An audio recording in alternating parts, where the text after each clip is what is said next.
For those arriving back from Spain, an added dimension to the post-holiday blues, with 2 weeks isolation at home the next stop. So we thought we're fine to get on this one, and now we've got to stay at home for 2 weeks. If only we booked it for Friday, it would have been fine.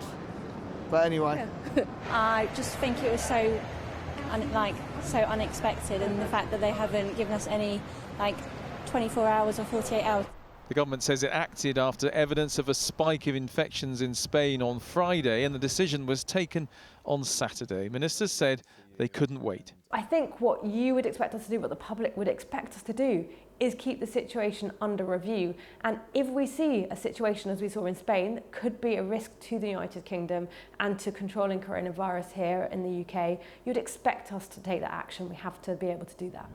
But the quarantine rule applies to people coming back from all of Spain, with no recognition that, especially on the islands, infection rates are low. Tom Beckett's due to leave this hotel in Lanzarote and fly back tonight with his daughter. Then he, his daughter and his ex-wife, who'll be looking after his daughter, will all have to quarantine. You're more likely to catch the disease walking into a cafe in England than you are spending here a week on a deserted beach where everybody's social distancing. For airline and travel companies who are hoping they could rescue something from the summer season, this development has implications that go well beyond Spain. There are many travel companies that are on a cliff edge at the moment. They've had no trading effectively in recent months. They were just seeing some signs of recovery as people ventured out again and booked holidays. But now this announcement has added fear again to people about whether their trips will be affected or whether they'll have to quarantine on their return. And that's bad news for the industry. Despite the quarantine and official Foreign Office advice not to go to most of Spain, today people were still heading off there, with some hoping it'll all be sorted out while they're away. I'm so sure they're going to change it. Plus, it's been a hell of a year, and I've been looking forward to this week. So I'm just going to go and worry about it later. Millions are still looking forward to a summer break, but once again, there's real doubt over whether they'll be able to get away. Andy Bell, 5 News.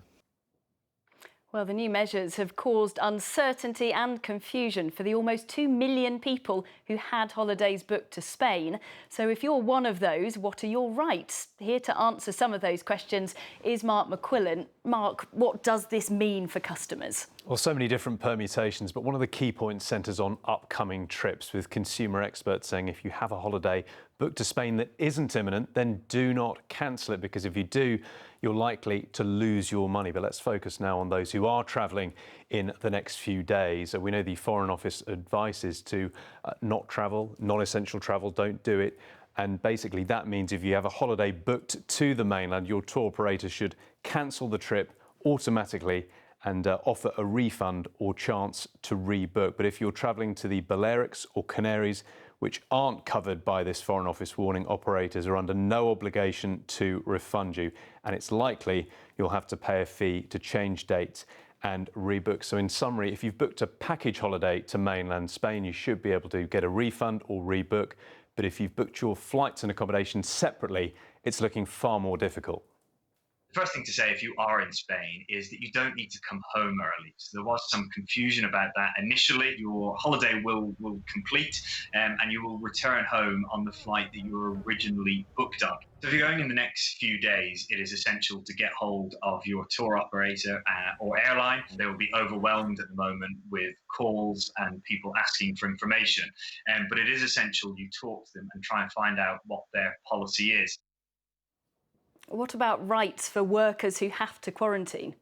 Well, they're not entitled to statutory sick pay, but may be eligible for universal credit or employment support allowance, while the government has urged employers to be flexible, so to allow their staff to work from home, for example, where possible. And on this point of quarantine when returning from Spain, it is strict isolation. So it's no exercise, no walking the dog, no shopping. So it may be wise to have some contingency plans in place.